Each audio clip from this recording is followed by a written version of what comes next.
Kaixo eta ongi etorri jakidunera. Gaurko bideoan, selektibitatearen geometriaren blokea birpasatuko dugu.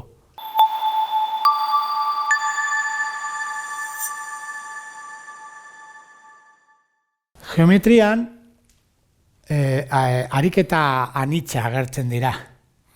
Hemen, iaz, landu genuen edo grabatu genituen izan diren zuzena eta planoaren posizio relatiboa eta simetriaren bat.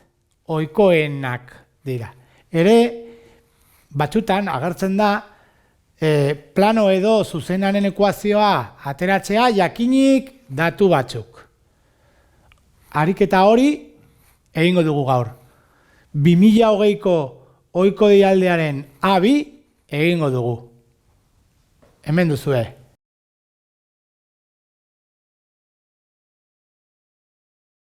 Bale, planoaren ekuazioa atera behar dugu, jakinik puntu bat, plano barruan dagoena, eta planoaren bi norabide vektore. Orduan, zuzenean atera dugu biderkadura vektorialari esker,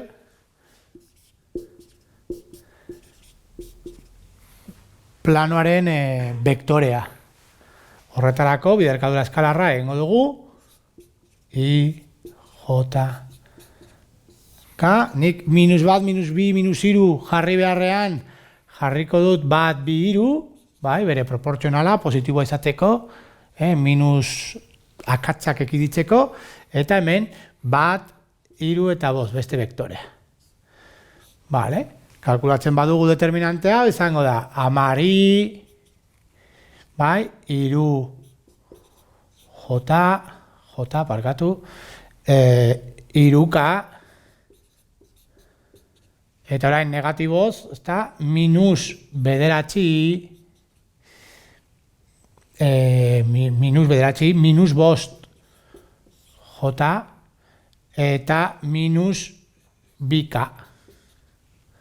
Adoz? Orduan, vektorea, bai, vektorea asoziatua, vektorearen planoaren vektorea izango da bat, I bat dagolako, minus bi J, eta karen bat.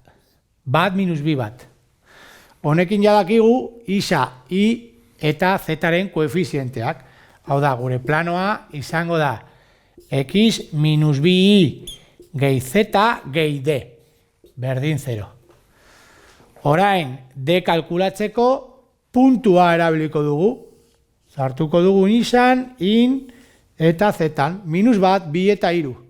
Orduan, minus bat, bi bider bi lau, minus lau, gehi iru, gehi D, berdin 0. Orduan D izan behar da, bai, bi, ezta? Eta planoaren ekuazioa, eskatzen dena, geratzen da, x ken bi I, gehi z, gehi bi, berdin 0. Hemen, azterketa honetan, beste apartatu bat dago. Ematen dela beste plano bat, adibidez PB izan daitekela, bai?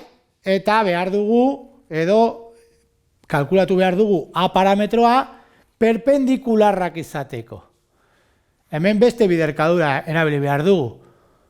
Bi vektoreak perpendikularrak izateko, bere norabide vektoreak, bai? Izan behar dilela, egin behar dute perpendikularrak, angelu zuzena, eta orduan biderkadura eskalarra 0 izan behar da. Bai? Orduan, A de pi bi perpendikularra izateko A pi batekin, bai? Baldin eta bakarrik baldin izango da, bere biderkadura eskalarra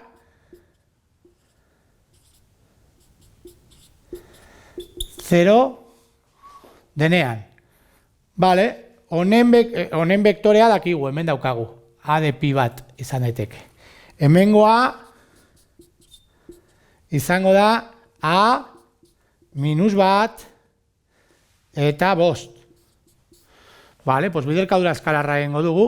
Gogoratu, biderkadura eskalarra egiteko, biderkatzen dira isak, I eta z eta gehitzen dela.